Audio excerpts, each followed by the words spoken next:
Derek, who's calling in from Michigan. Derek, what's up? Hey, how you guys doing? Doing all right. Talking about death. All right, yeah, I hear it, man. I'm all about it. Halloween's coming up. That's true. Hey, this is like our kind of pseudo Halloween episode, so get spooky, y'all.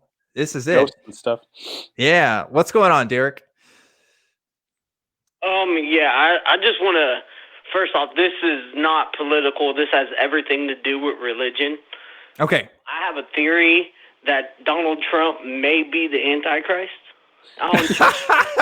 Okay, wait. You're saying this, are you saying this as an atheist or as a Christian, Derek? No, I'm an atheist. Okay. So go ahead. Let's hear out your theory, because I have some thoughts about this. No, I'm sorry. No, I'm a Christian. I'm sorry. Okay, so you're a Christian. Okay, well, that's even better. Just now. Let's go. Oh, you guys want to hear the theory? Yeah, I'm ready.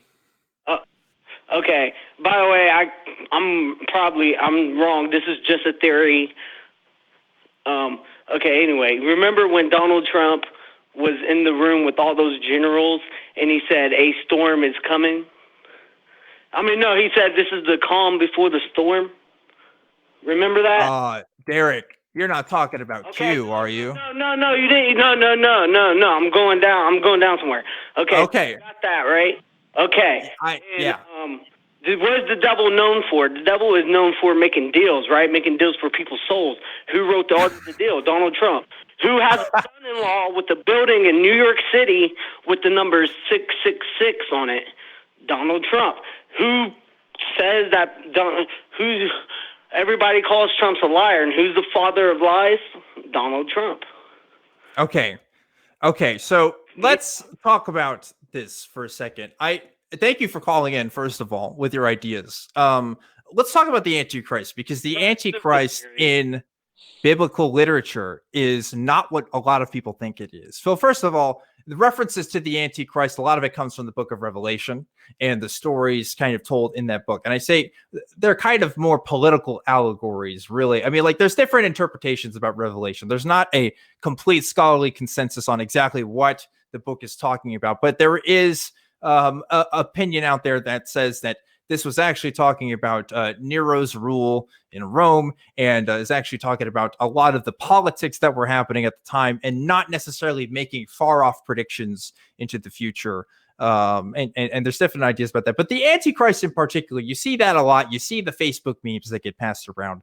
And what people mean by Antichrist, isn't always what people think it is, at least if you're talking about the historical identification of that.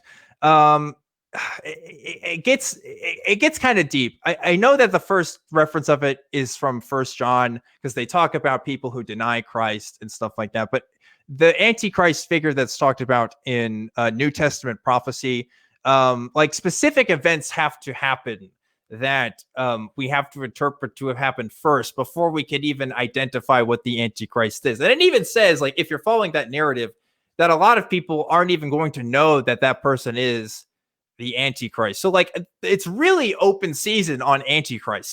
We could just pick out a whole bunch of people to be Antichrist. And I don't think we could ever have a solid agreement on what that even is. Donald Trump is a person in power. I'm just looking at the pieces and trying to put them together, man. This is just a theory. I get you. And I've been looking at these pieces, and I think that...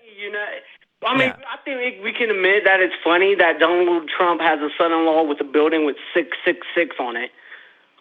That's a coincidence, yeah, probably, but it's a weird coincidence, don't you? I don't know what building you're talking about, I'll be honest. But if I put up the 666 outside of my apartment, does that mean I'm the Antichrist?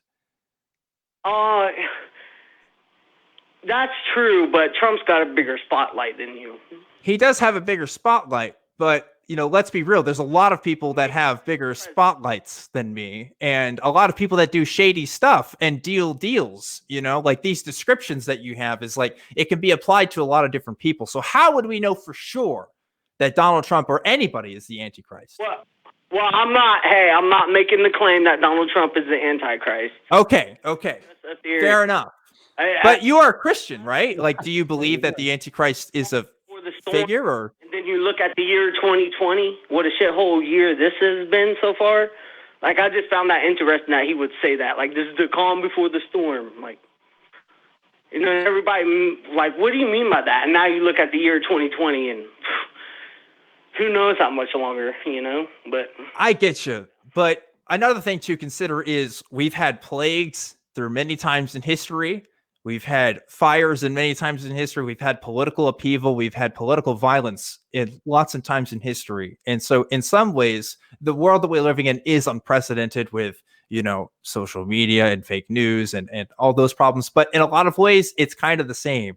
Like we're kind of just dealing with it in larger scales. So I don't know. People talk about, oh, is the end of the world coming? I think we're in a bad time, but I don't think that necessarily means the end of the world. I've been talking a lot. Dave, do you have any thoughts about, you know, when people talk about this stuff? I don't put much stock in Christian mythology, as you can imagine, but I think it would be a very amusing development if the majority of fundamentalist Christians latched on to this narrative.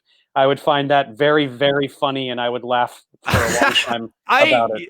Yeah, I would too. I think we can all admit that Trump is not a normal politician. I mean, this guy actually stopped traffic to stand out in the front of a church holding up a Bible.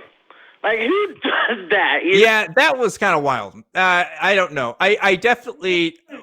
most politicians really aren't Christians. I mean, like, that's just kind of the deal. Yeah. And he wrote The Art of the Deal, and the devil is known for making deals for people's souls, right?